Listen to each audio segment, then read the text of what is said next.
Hi guys, welcome back to our channel. ఎలా ఉన్నారండి? అందరూ బాగున్నారా? నేనైతే చాలా బాగున్నాను. ఈరోజు ఒక మంచి టాపిక్తో నేను మీ ముందుకు వచ్చేసాను. అదేంటంటే వేడి వేడి సాంబార్ అనమాట. చాలా ఈజీగా అలాగే ఫాస్ట్గా మీరు ఎప్పుడు చేయలేని వాళ్ళు కూడా ఇది చూస్తే మాత్రం తప్పకుండా మీరు చాలా ఈజీగా చేసుకోగలుగుతారు. అలాగే చాలా టేస్ట్గా ఉంటుంది. మళ్ళీ సేమ్ ఇలానే ఈ విధంగానే మీరు చేయడానికి చాలా ఇష్టపడతారు. ఎందుకంటే చాలా ఫాస్ట్గా అయిపోతుంది కనుక ఈ ప్రాసెస్ అన్నది. ఇంకెందుకు ఆలస్యం, వీడియో స్టార్ట్ చేసేద్దామా? మరి ఫస్ట్ మీరు ఎంత పప్పు అయితే కావాలనుకుంటున్నారో ఆ పప్పు అన్నది మీరు ఉడకబెట్టుకొని పక్కన పెట్టుకోవాలన్నమాట. ఓన్లీ కందిపప్పు మాత్రమే బాయిల్ చేసి సైడ్లో పెట్టుకోవాలి. అందులో ఏమీ వేయొద్దు. నేనైతే 3 పిడికిల పప్పు నేను ఉడకబెట్టుకొని పక్కన పెట్టుకున్నాను.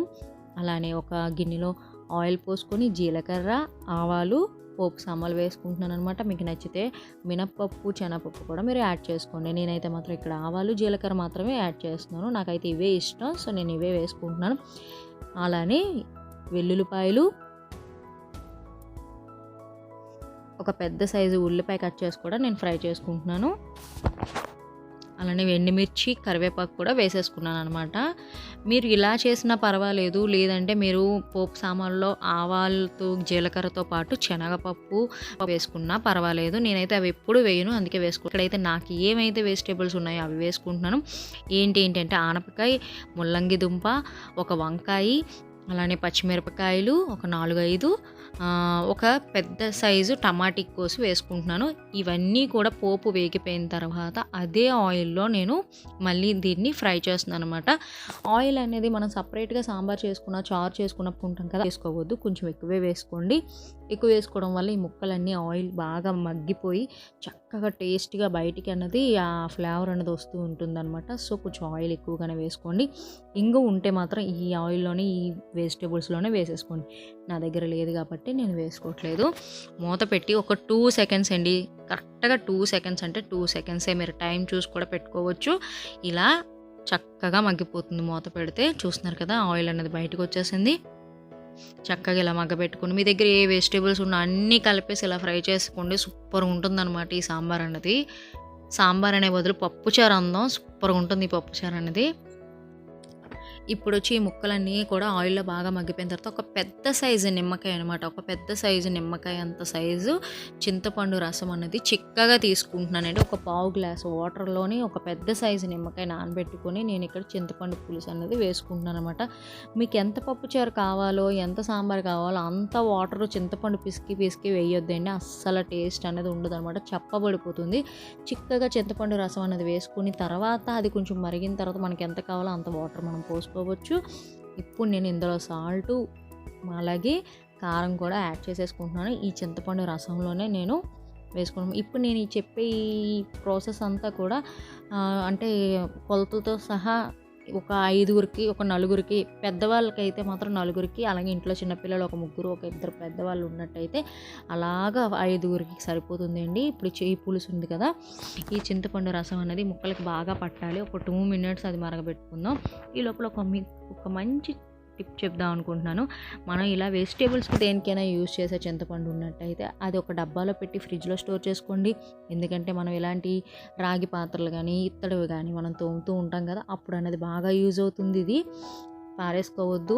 ఇంకొక మాట, నేను నాన్ వెజ్కి మనం చింతపండు పులుసు వేస్తాం కదా, అదే చేపల పులుసుకి దానికి అలా యూజ్ చేసింది మాత్రం ఎట్టి పరిస్థితుల్లో ఇలాంటివి తోమకండి. ఎందుకంటే అది నాన్ వెజ్ అయిపోతుంది. మనం ఎంత కాకుండా చేసినా కూడా అది ముట్టుకుంటాం మనం. సో వెజిటేబుల్స్కి అయితేనే, అంటే చారు, రసం ఇలా పెట్టుకునేటప్పుడు మనకు చింతపండు ఉంటే వాటిని ఇలా యూజ్ చేయండి. మీకు నచ్చితే తప్పకుండా ట్రై చేయండి. చూస్తున్నారు కదా, అది అక్కడ పని అయ్యే లోపల 2 మినిట్స్లో ఈ ముక్కలకి చింతపండు పులుపు అంతా కూడా పట్టి ఆ ముక్కల్లో ఉన్న ఫ్లేవర్ అంతా కూడా బయటకు వచ్చేస్తుంది.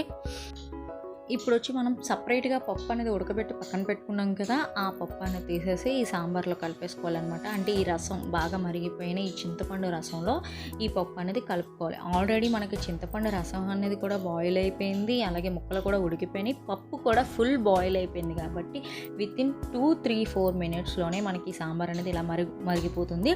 ఇలా బాగా మరిగిన తర్వాత చిన్న బెల్లం అనేది యాడ్ చేసుకుంటున్నాను. మీకు నచ్చితే వేసుకోండి, లేకపోతే లేదు. నాకైతే ఇష్టం అనమాట, అందుకే వేసుకుంటున్నాను. ఇంగు ఉంటే ఇంగు కూడా తప్పకుండా వేసుకోండి, ఇంకా టేస్ట్ ఉంటుంది. చూసారు కదా, నాకు ఆల్రెడీ సాంబార్ అనేది మరిగిపోయింది. నేను దించేస్తాను ఇంకొక 1 మినిట్లో అనేటప్పుడు నేను సాంబార్ మసాలా వేసుకుంటున్నాను. మీ దగ్గర మీరు ఇంట్లో తయారు చేసుకున్నది ఉంటే వేసుకోండి, లేదంటే ఇలా ప్యాకెట్ తెచ్చినా మీరు వేసుకోవచ్చు. ఇంకొక 5 మినిట్స్లో దించేస్తాం, 1 మినిట్లో దించేస్తాం అన్నప్పుడు మాత్రం వేసుకొని అలానే కొంచెం కొత్తిమీర కూడా వేసేసుకొని 1 మినిట్ తర్వాత మనం ఆపేసుకోవడమేనమాట. ఇప్పుడు దీంతో పాటే మనం బంగాళదుంప ఫ్రై కూడా చేసేసుకుందామండి. ఏంటంటే ఫస్ట్ వచ్చి కళాయిలో ఆయిల్ పోసేసుకొని మనం పోపు సామాన్లన్నీ ఏ విధంగా వేసుకుంటామో అవే వేసుకున్నాను. జీలకర్ర, ఆవాలు, ఎండుమిర్చి, వెల్లుల్లిపాయ, ఒక పెద్ద సైజు ఉల్లిపాయ ముక్క కట్ చేసేసుకొని కరివేపాకు వేసుకొని బాగా ఫ్రై చేసేసుకోవాలి. అలాగే చిటికెడు పసుపు కూడా ఈ ఆయిల్లోనే మనం వేసుకోవాలన్నమాట. ఆయిల్లో పసుపు వేసుకుంటే ఏమవుతుందంటే మనం ఏవైతే ఫ్రై చేయాలనుకుంటున్నామో వాటన్నిటికీ కూడా కలర్ఫుల్గా ఈ పసుపు అనేది యాడ్ అవుతుందన్నమాట. సో అందుకే మనం ఆయిల్లోనే ఎప్పుడైనా పసుపు అనేది వేసుకోవాలి. చూస్తున్నారు కదా, ఇవంతా బాగా ఫ్రై అయిన తర్వాత బంగాళదుంపలు అనేది నేను వేసేసుకుంటున్నానండి. నేను క్రిస్పీగా ఫ్రై చేయాలనుకుంటున్నాను, అందుకే పెద్ద సైజు ముక్కలు కట్ చేసుకున్నాను అనమాట. మీ ఇష్టం, మీరు ఏ విధంగా మీరు కట్ చేసుకోండి. కానీ క్రిస్పీగా మనం పేస్ట్ కాకుండా బంగాళదుంపలు ఫ్రై చేసుకోవాలనుకున్నప్పుడు మాత్రం ఇలా పెద్ద సైజు మాత్రం కట్ చేసుకొని ఆయిల్లోని అలా ఫ్రై చేస్తూనే ఉండాలన్నమాట. ఎట్టి పరిస్థితుల్లో కూడా ఇప్పుడు సాల్ట్ వేసేసి మూత పెట్టకండి. మూత పెడితే ఏమవుతుందంటే మెత్తగా అయిపోయి క్రిస్పీగా రాదనమాట. మూత లేకుండానే మనం ఫ్రై చేసుకున్నట్టయితే మాత్రం క్రిస్పీగా వస్తుంది. ఇప్పుడు నేను ఒక 10 మినిట్స్ తర్వాత ఇప్పుడు పసుపు వేసుకుంటున్నాను, సాల్ట్ వేసుకుంటున్నాను. అలానే మనకి సరిపోయేంత కారం కూడా ఇందులోనే యాడ్ చేసుకోవాలి. ఇప్పుడు వచ్చి ఈ రెండు యాడ్ చేసుకున్నాక బాగా ఫ్రై చేసుకోవడమేనండి. పెద్ద మంట పెట్టుకొని మనం బాగా కలుపుతూనే ఉండాలి. పెద్ద మంట అంటే మాడిపోయేటట్టు కాదండి, మీడియం మీద మంట పెట్టుకొని మనం అలా కలుపుతూ ఉంటే అది క్రిస్పీగా అవుతుందన్నమాట. మూత పెట్టేస్తే మాత్రం చెప్తున్నాను కదా మెత్తపడిపోతాయి. చూసారు కదా ఎంత క్రిస్పీగా కనిపిస్తుంది, మీకు వీడియోలోనే మనకు తెలిసిపోతుంది క్రిస్పీగా అయిపోయాయని.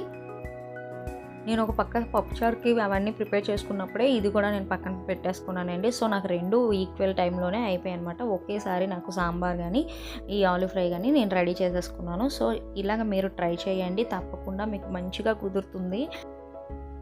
కుకింగ్ చేయడం ఫస్ట్ టైం అయిన వాళ్ళు కూడా ఇలా ట్రై చేసినట్టయితే మీకు చక్కగా నీట్గా టేస్టీగా కుదురుతుందండి. ఎక్కడా కూడా మార్పులు చేర్పులు చేయకుండా ఇలా నేను చెప్పే విధంగా చేసుకొని తినండి. తినేవాళ్ళు అంటారనమాట, చాలా బాగుంది, చాలా టేస్టీగా ఉంది, నువ్వే చేసావా అని ఆ మాట కంపల్సరీ అంటారనమాట. అంత బాగుంది.